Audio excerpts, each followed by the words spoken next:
Hello, welcome to Shropshire.com. I'm here with Shrewsbury Town correspondent Lewis Cox as we look ahead to the busy Easter Bank Holiday schedule. Tomorrow, Lewis and you hardened Salopians make that long trip up to Sunderland. Lewis, Shrewsbury aren't adverse to a top six scalp, so hopefully they can come up with an Easter surprise tomorrow.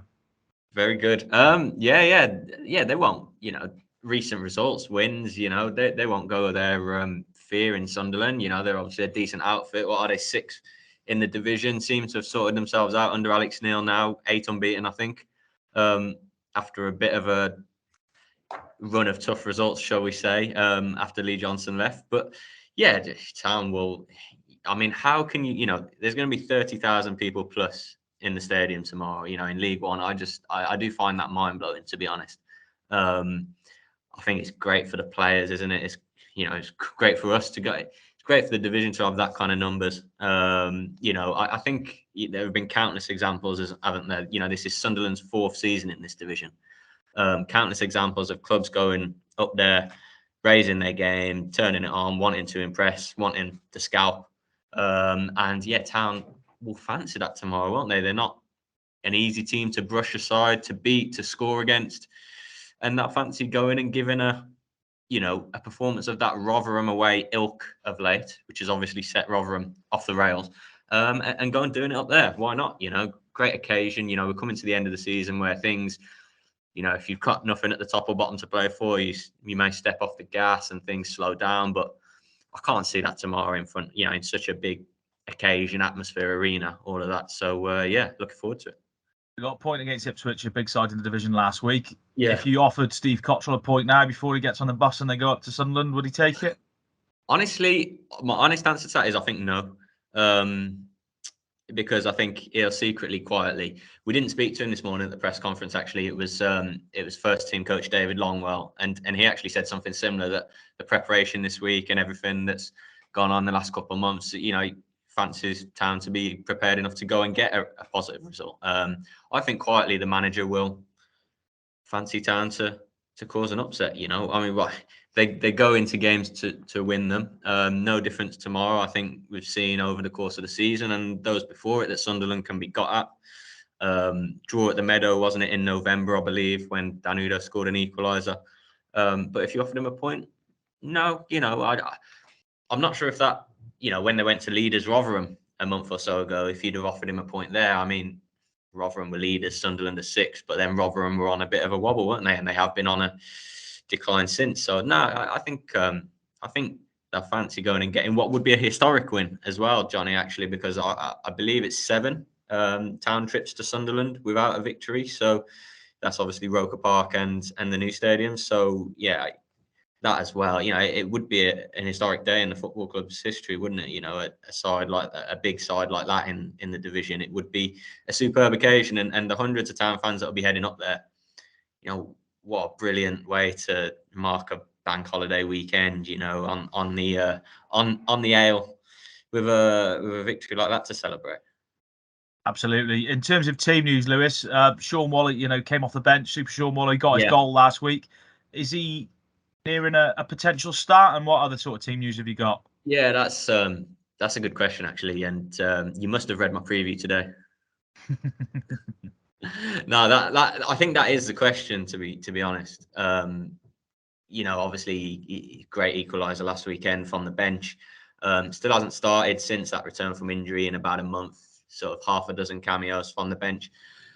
I really would like to think he'll start again in these final 4 games of the season before obviously his contract's up in the summer. I'd like to think he'd get that chance to go from the off and hopefully show what he can do, stake a claim.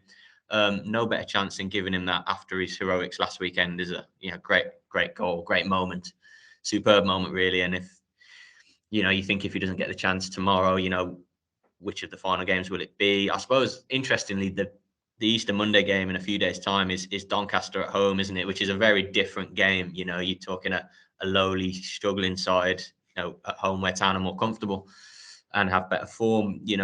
Is that a better game on paper? Maybe, although Doncaster are scrapping for their lives, aren't they, to stay up still, I think. So, I don't know. I'd like to see him start tomorrow. Do I think he will? maybe a push, yeah, maybe a push, because I think he could possibly switch things around, as I've done in my predicted side today, actually, in the paper. So there's a plug. Ebanks Landell, the skipper, missed last weekend, obviously with a knee issue. I don't think we didn't get a full sort of diagnosis of that at the presser today, but he won't feature. He's still having treatment on that. I don't know if we'll see him again this season, to be honest, with that problem. I'm not sure if it's worth the risk of a knee problem he's been playing through anyway. So no, he won't be involved. Other than that, it's just a David Davis long-term one. So as you were, and just interested to see if Shaun's given a start. So you go to Sunderland tomorrow. You welcome Donny to the Meadow on Monday. If Salop can get, like we said, they're going for a win tomorrow. If they can get 4 or even 6 points, they're looking at a very healthy finish to the season position-wise. Yeah. I'm not going to give too much away here, but the story that we carry with Tom Flanagan, who we spoke to this morning, actually Thursday morning at the press conference. He's obviously ex-Sunderland, so that was good to chat with him. Having swiftly moved from Sunderland to Shrewsbury, but he spoke of sort of aims, goals, targets before the end of the season, and was quite honest, as he tends to be, on the situation. So that will be worth a read, and it is within what Town want to achieve, which again you can obviously read about on the morning of the game. It's achievable. It's within their grasp. They'll have to go some to do it. They'll have to win probably 3 of these 4.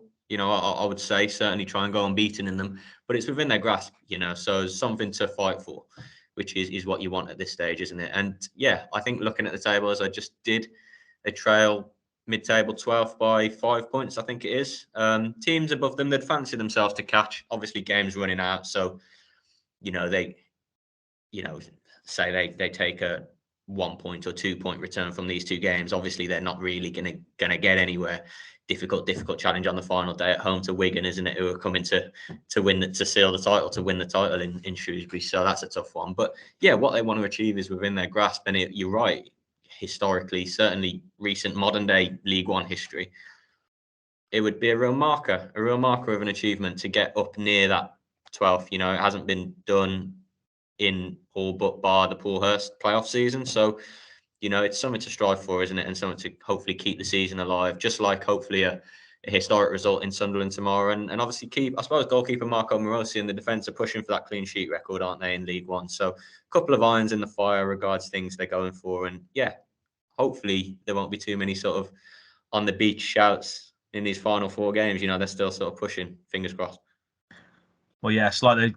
Teams can always do on Easter weekend. It's a big one in terms of points and point returns. Hopefully, Salop can take 2 big steps towards that this weekend. For all the reaction and previews to this weekend's games, head to shropshirestar.com.